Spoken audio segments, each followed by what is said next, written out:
you have people who have. I'm one.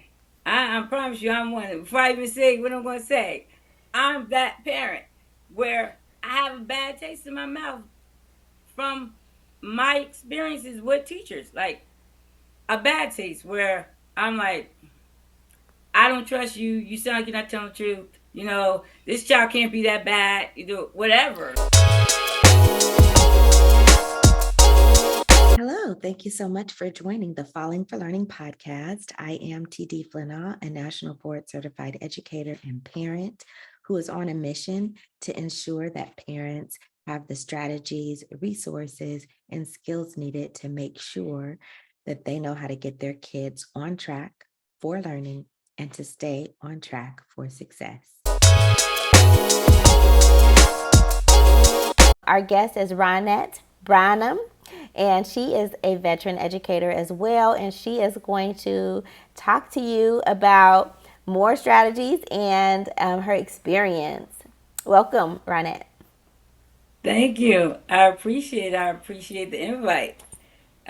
Again, you said I'm Ronnette Branham, and I also have a podcast, Educators with Oil. Yes, check So it out. I'm loving this. I'm just loving this podcast thing.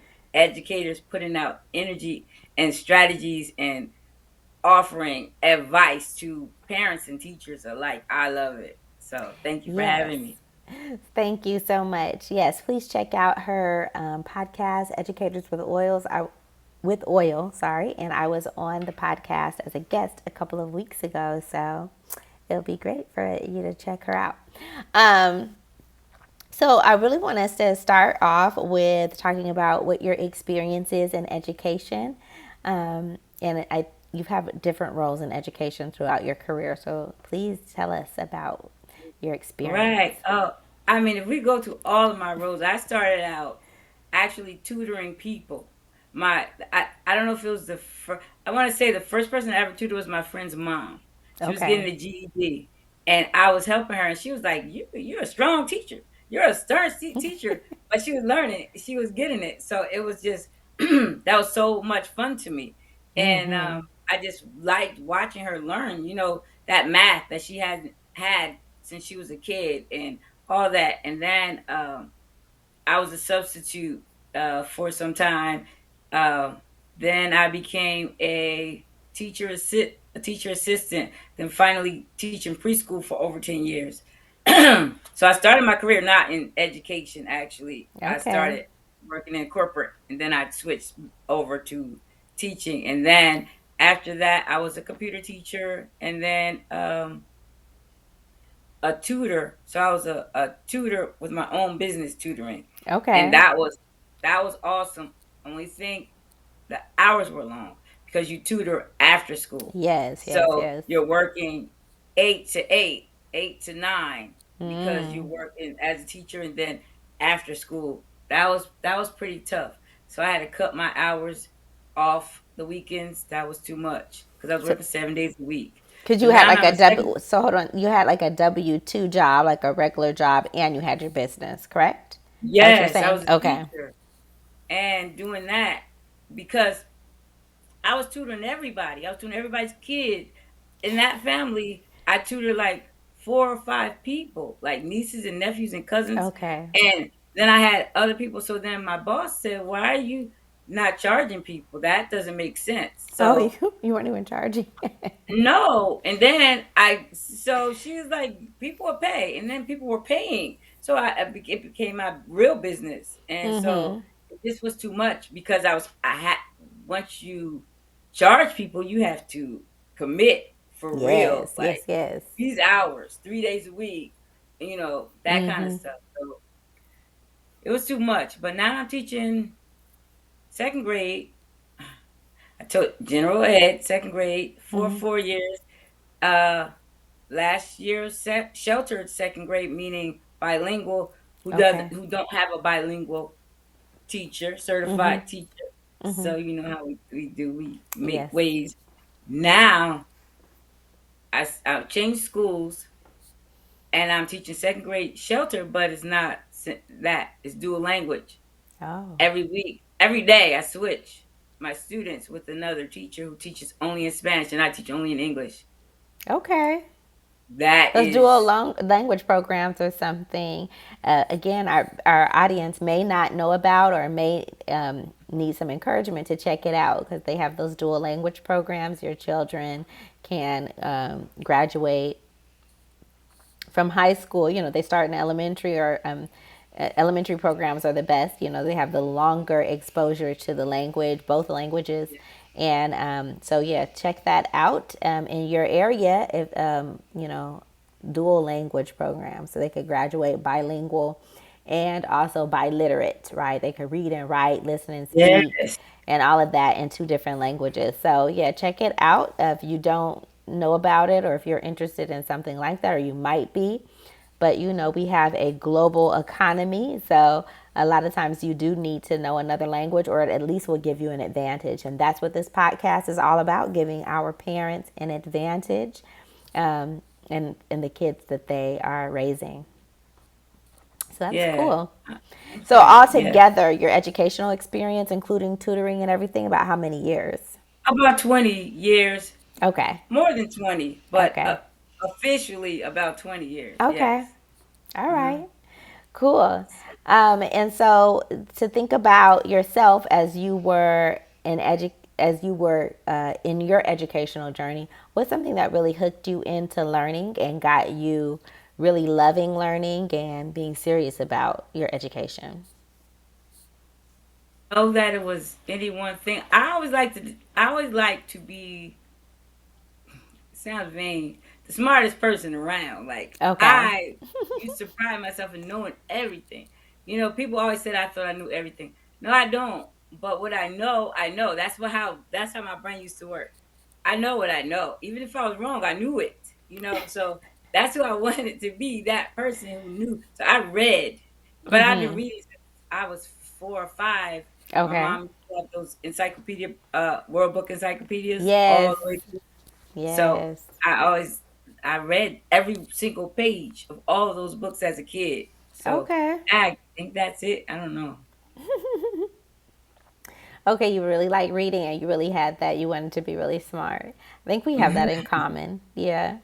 Okay, so um, what drew you into becoming an educator? Because you know you're saying you started as um, a corporate in Tutor. a corporate job. What Of was your course. corporate job? What'd you do? I work for Verizon Wireless with like not just like you call in and get a phone with companies. It was national account, so companies who have 500 or 1,000, I think 1,000 lines or more, they Okay. called our department, and so we service them.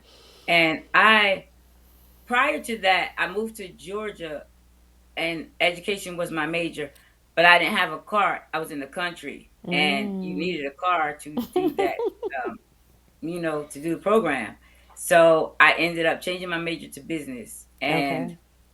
so I wanted to go back to what I wanted.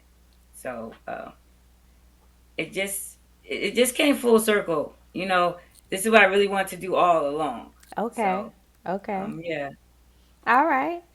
Okay, so what made you make that shift? Like what sparked you? I know it sounds like it's what you want to do all along, but when did you find that opportunity or that space in your life to move officially to education as a career? Well, I really didn't like my job.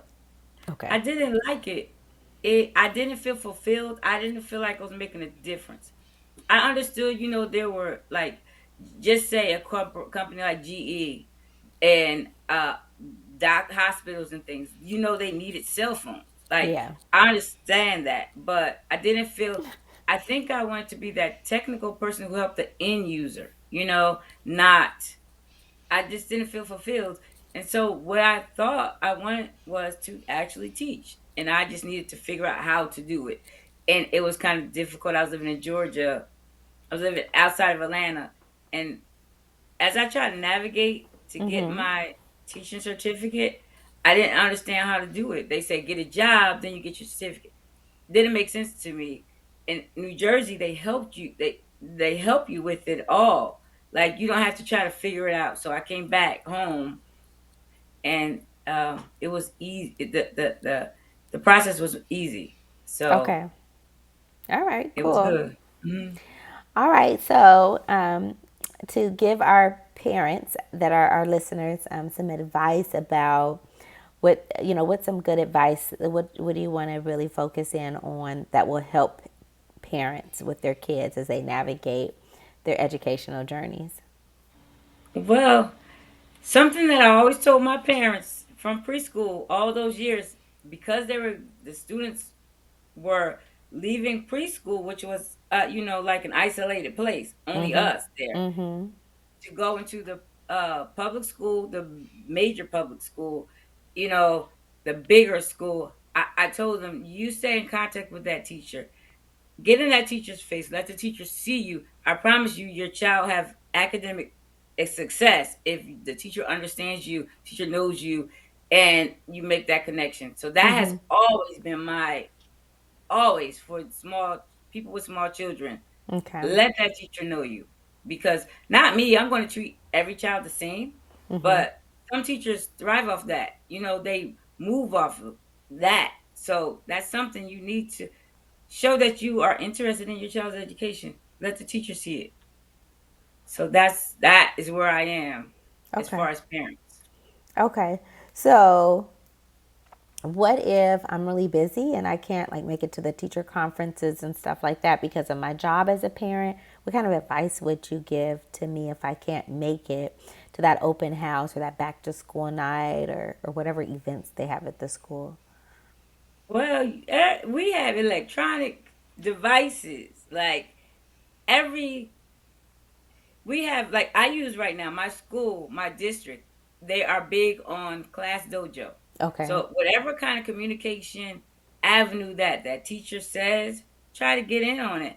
I have Class Dojo. I invited all of my parents, Okay. and they joined. If the most I don't have now is like maybe one, maybe two at the most who don't join. And I Okay. send all my messages to all the parents. They could send me a message. We could communicate. I could give them. They have little emojis, say if your child had a good day or bad day, or what we did, whatever. And then the teacher always has email. You can call the school, leave a message. You can do video conferencing. I like face to face better Oh, than okay. Video um, conferencing. on the telephone, because things, when you can't see the expression, you can misinterpret a lot of things. So Yes. face to face or video conferencing, our phones are capable. You know. Right. Very, very, that's a good point. Yeah. Mhm. So there are different ways, even if we're really busy. Okay. Yeah. And I didn't even think about the video conferencing. So that's good. So, parents, make sure you find a way to get in contact with those teachers. What are some of the downfalls? What are some problems that happen when you have not been able to communicate with the parent? Or what you've heard maybe from other teachers, like what are some issues that may happen that if I'm a parent that thinks it's not a big deal, I don't really need to contact the teacher if my kid's doing okay?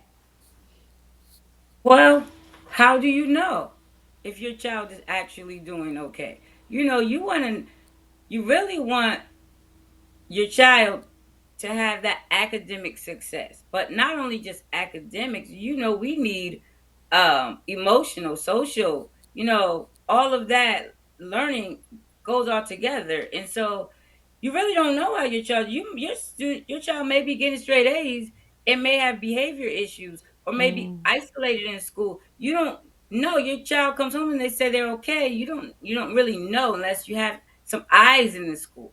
I believe you should be in a partnership with your teacher, with the child teacher, whether it's a close knit or if it's every once a week or twice a week, once a month, that you Well, check in, because well, you want to know. what about those parents who really don't know a lot about education? Like, so why would it be helpful for me to be a partner if I just don't really know that much about it anyway, or maybe my education is limited? Well, the goal is right now is not the goal is to have academic success for every student. If you are educated in the process, that is awesome. But you want to know that your child is being educated well. You might not know what he needs to know or she needs to know. You might not know the standards for that grade. You don't have to ask the teacher. Well, what should my child know right now? Because I can tell you, I have met people who said, how come my child didn't get honor roll? My child is reading.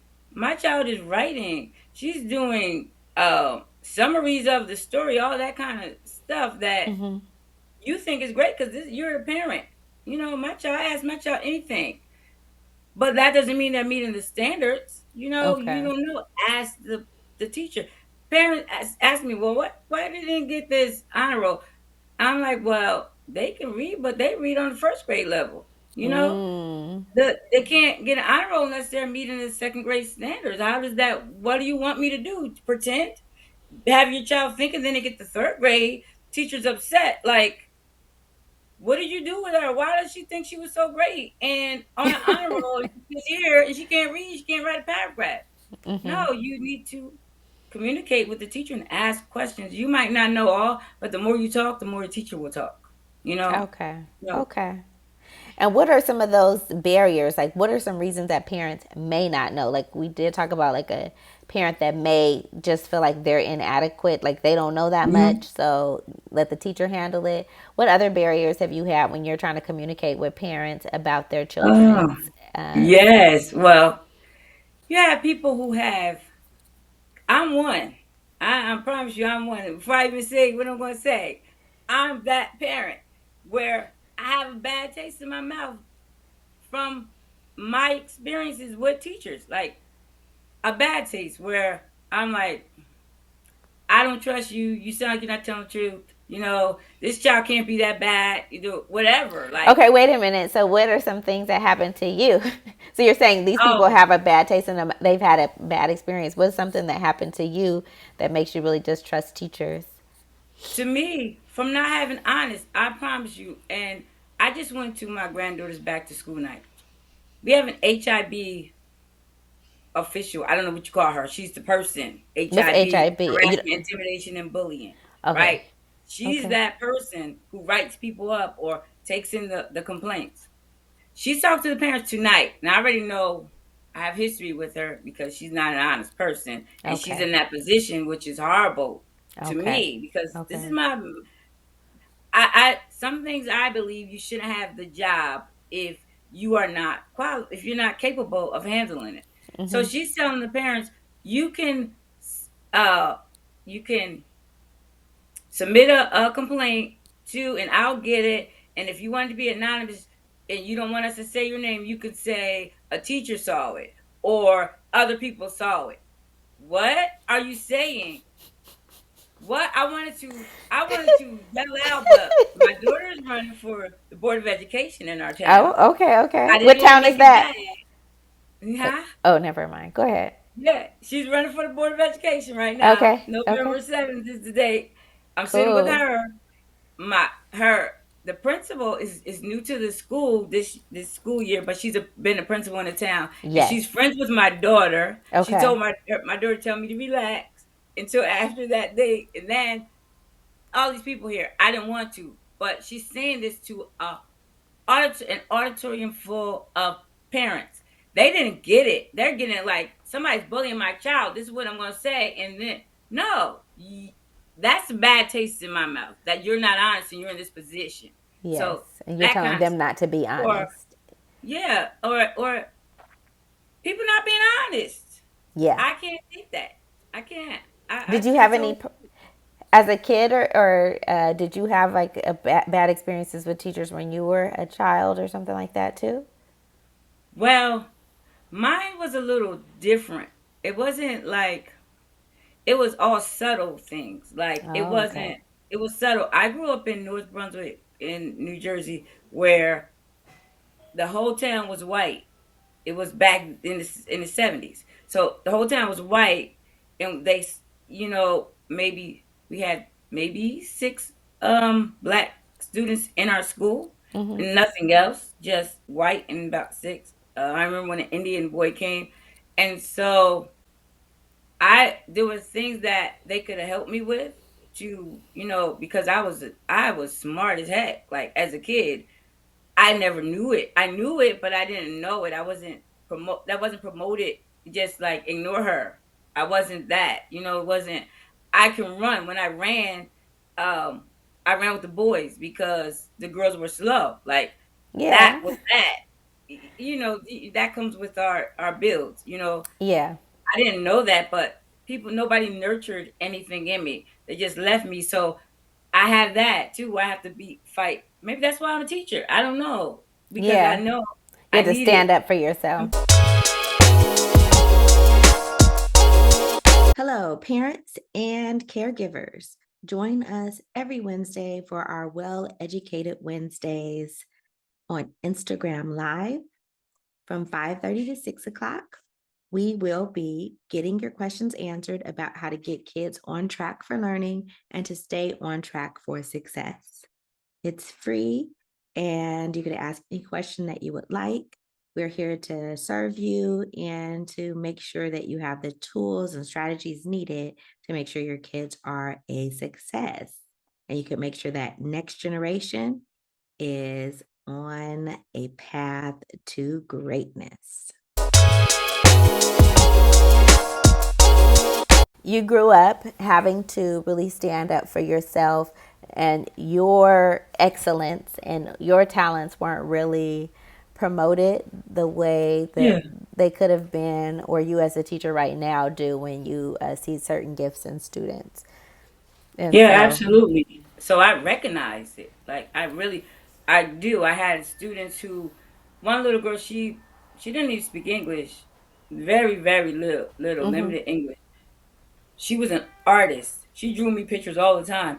And then she wrote so neatly. She did all the work how it was supposed to be. I send it back to her, say, not like this, like this. She'll come back perfect. And I like boosted her. I told her parents, like, this is help her because, nurture this because yes, I told the art teacher, don't let her go. Don't just say, oh, wow, she can draw. Inspire support her, her. Yes, motivate her. yes. Yeah. Okay. And so taking us back to the teachers, the parents that you have interacted with, sometimes you see, and you've been that parent that has, a uh, re- negative experience with some teachers. And so, how do you handle that as a teacher? Because I know those parents may come to you in a Mhm. very negative way or defensive way. So, how do you handle it so that you can communicate with them and work together to support their child? Well, I make every encounter positive and healthy. Like Okay. by the time they leave me, they love me. Okay. I had a parent, honest to goodness, one little girl's mom, she came to me. The first day of school, her daughter was crying, and I was busy. I was in a hurry, but I wasn't like she wasn't with me yet. Okay. And she was upset. She was telling people I don't like her. I promise you, by November, this lady was bringing me all kind of gifts. She wrote me letters. I'm so glad you were my daughter's teacher. So that's what I get. That's just me. So I try to let them know I'm here for their child, no matter what their child. If I can help their child, I am. My main goal is to educate. We got the SEL again, the social emotional learning. We're pushing and promoting it. Right. I infuse it without promoting it. Like I'm not constantly talking about that. So don't come to me thinking I'm supposed to be just hugging and loving your kid. I'm not that. I will hug them because they hug me, right? Yes. Yes. They're friendly. I make them laugh. I make them comfortable. And I let the parents know, like, I make them know that this is who I am. My goal is to educate your child, get them third grade ready. I might not make them fourth and fifth grade ready, but I promise you, when they leave me, they're going to know how to read and write. They're going to read on their level. If they can't, I'm going to find out what the issue is, and then we're Right. going to address that. So, and then I'm just consistent. I'm not consistent. I'm consistently inconsistent posting grades because I don't care. I don't care. If I have a problem, I'll talk to you about it. If I get in trouble, I don't because I'm consistent. Okay. Don't look for grades. Don't look. because I'm not. I would have a stack of paper homework on my desk that I didn't. When the kids leave, it's in the trash because I'm not doing all that. I care about what we're doing in the classroom. I understand if they get it, if they don't. That's my goal, to make them be able to meet the standard, and Okay. that's what we work on. Parents, when they finish talking to me, they're good because that I mean what I say, and that's what I do. You can tell. That's how I talk. I don't care. My goal is to make your child ready for the next grade. That's what we're working on every day, all day. I'm going to push your child, and if they already meted it, we're going to work on something else. And that's what we do. That's how I talk, and I don't know how to change it. So if people say that's unprofessional how I talk, yeah, I throw your child's homework in the trash because sometimes parents do it. I don't. I'm not grading parent homework. I'm not. So yeah, Yeah, it's true. There's a new trend to like to not don't have homework to be such a high percentage of grades. Like we can't do it more than 10%. And where in the past, some teachers like that was the main grade, like your homework, which we know there's differing levels of parent support at home. I may not have any parent help, maybe we don't speak the same language or my parents can't read or whatever, and then somebody else's parents a doctor, and so they got all, they're doing everything, and they got a tutor, and they're getting all the help they need. So but it really should be, and that is the trend. Definitely in my district at least, to really focus in on what the child is able to produce in the classroom, and because that's yeah. what we know for sure that they're doing, instead of we Mhm. don't know what kind of help they're getting at home and all of that. So it's important for us to think about that too. So what advice can you give to any of our parents listening who do have this issue where they really don't like talking to teachers, and it's a they feel like a bad taste in their mouth, and what advice to help them kind of move, what can you do to help them really? I think if you have a concern, I don't think I know really. If you have concern or concerns, because we can make a list of things, right? Yes. Good or bad. We can have concerns about Billy, Bobby, all the students in the class, the other teacher, the cafeteria worker. We have it all because we do. And so make a write to put it in writing, not necessarily to give to the teacher. Now, if you have a problem, you think the teacher is not honest or something, then yeah, you put it in writing and make it an email. But I don't if the email is if you can interpret it a certain way, I believe you put it in writing to get your thoughts in order. You know, put it in Okay. writing so you can know what you want to talk about. Come respectful. Don't come with any preconceived notions. Don't come with any assumptions. I'm assuming this teacher is going to come back at me because I'm not. I'm not. I like what I do. I love what I do. So Mm-hmm. I'm not coming.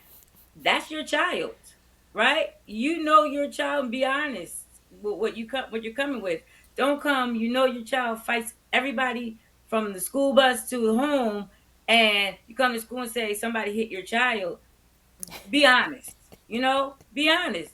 Look, because people come and they do. They come and You say, have a scrappy "Well, baby. You were scrapping when you were a kid. They got it from yes, you. right. We do. We come with all kind of. We had cameras outside. And a lady says, people always hitting my kid. Oh, man, we're going to run this tape back. He's walking and he fell. Walking and he fell. And this happened a few times. He's walking and he fell. He went home and said somebody hit him. No, it's on the camera. He just fell. Nobody, he did see a person. Wasn't near him. He just fell, and that happened a few times. Well, come to find, he just clumsy, and then you're blaming people. People are hitting your kid. They say it's a language barrier. So come write your stuff down. If you need an interpreter, ask for an interpreter because we have all kind of interpreters at school. We have all different languages Mm-hmm. because it could be a communication barrier. A Right, language right. barrier. Mm-hmm. So um, be consistent with what you your relationship with the teacher. Don't be wishy-washy. Be, like I said, honest in your communication. I even have, come knowing, come with this mind. This is a team. We're both educating this child because that's your child. Whatever you do is education for your child. The teacher is there to educate formally.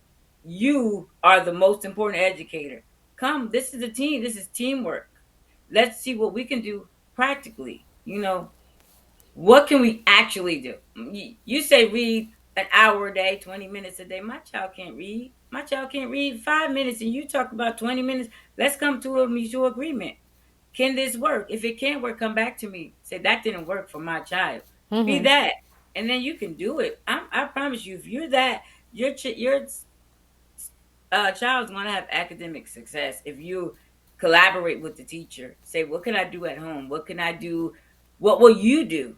Because we want, that's our child. Put my child in the front of the class. Make my child the line leader. My Yeah. child, he's your helper, he's your BFF. No, be practical. What am I willing to do? What do you expect me to do? And I'll tell you if I can do it. And then you tell me if that can work at home. It may not be able to work. I'm telling you to do something, do homework with your child, and you barely pass math, or you don't remember. You did Right. it, you were good, and you don't remember that stuff. It's new now. I couldn't help my grandchild with her math till we got it.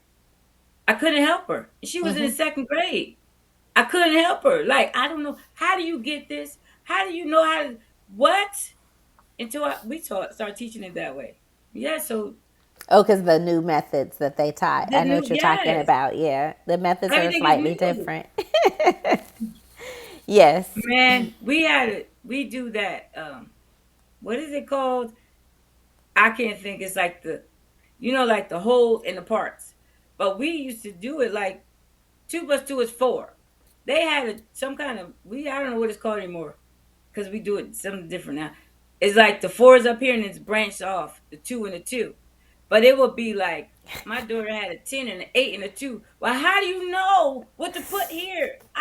What are you talking about? This Come on, I couldn't help her at all. It didn't make any sense. I don't. I mean, just I am a teacher, but I haven't taught. I taught elementary, middle, and high school, but I have not taught math.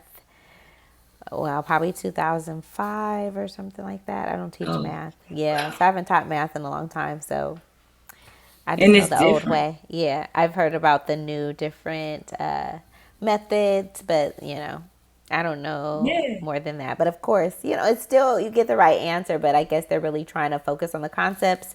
But yeah, those are things that parents may not know. Like education does change in certain ways, and communicating with the teacher about it is Yes. really important because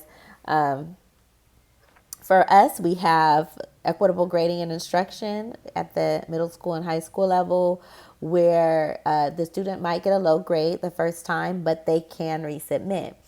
Back in the day, like that's your test. Like, Oh yeah, you yeah. got an F, that's it. We just hopefully it will average out, but we don't Mhm. really do that. We just say, okay, you could resubmit it, and we move on to the next thing, and you may not do good, but we give you an opportunity to learn it and to try again. And there's not like a lot of there's not extra credit because it's like you're supposed to be focusing on learning the concept so you can retest it. Yeah. So those are different things that parents may not understand or know or get, like what's going on. They have a really low score, there's no way they're going to pass this class. So we know they could resubmit. They have some extended time, and so there's new things that parents should be aware of. And sometimes it's hard to understand because it's new to the way we've been doing it.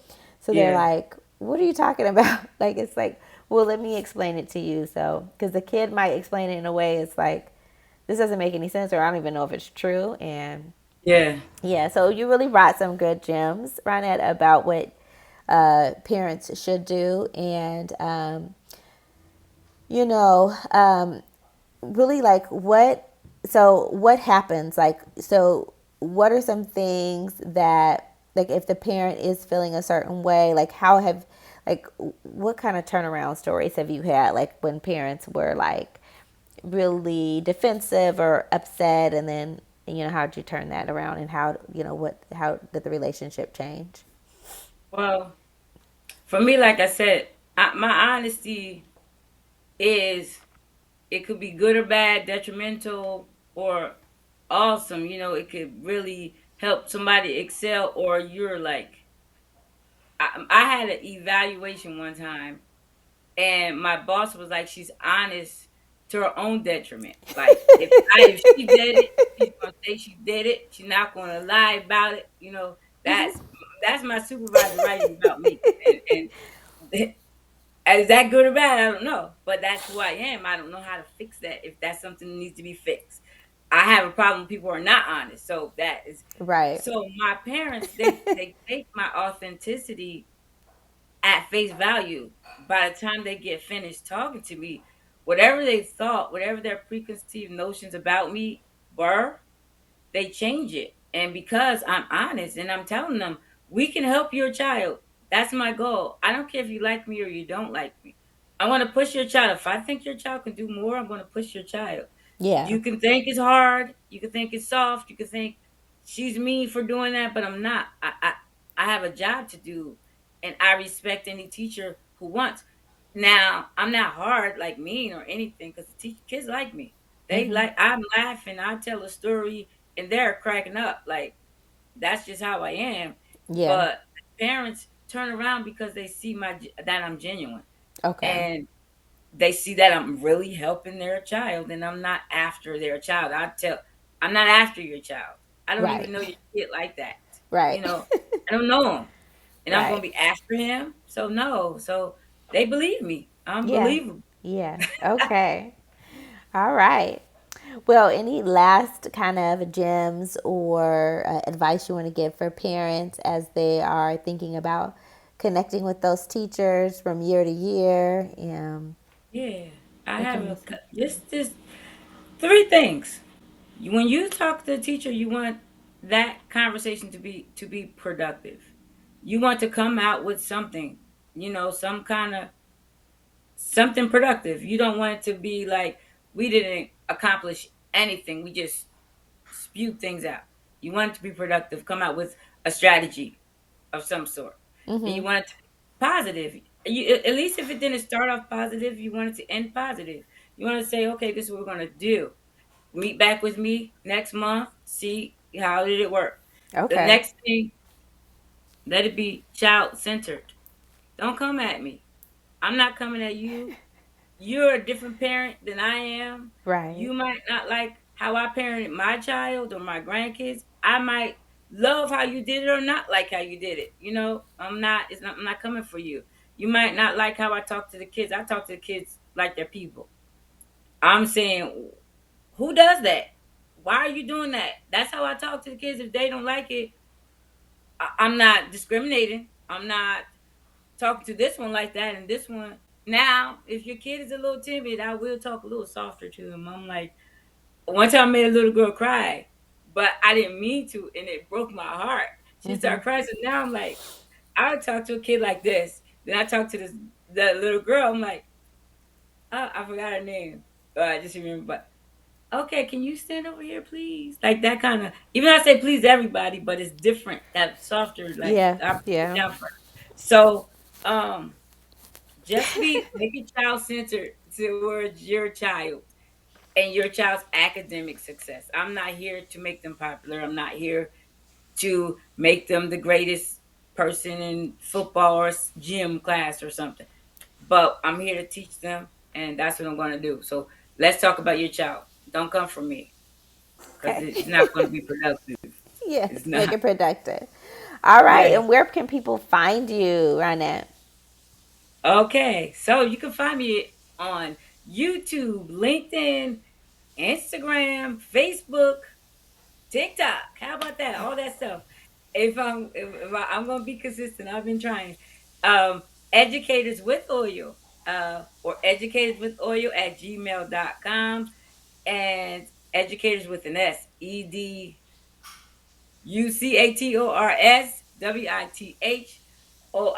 at gmail.com, or YouTube, Facebook, and I'm here. I'm here with strategies for teachers, and anybody can take from my strategies because it's all biblical strategies. You can take it and run with it and live a more productive life. So that's where you can find me. Thank you again for joining the Falling for Learning podcast. I am TD Flinall. We drop new episodes every Saturday at 5 p.m. Join us on YouTube at youtube.com/at fall, the number 4 learning. youtube.com @fall for learning. You can also catch us on Spotify, Apple Podcasts, all the major podcast platforms. And we appreciate you for joining us and making sure that you have the tools and resources to make sure your children are on track for learning and can stay on track for success. Have a great week. Thanks again.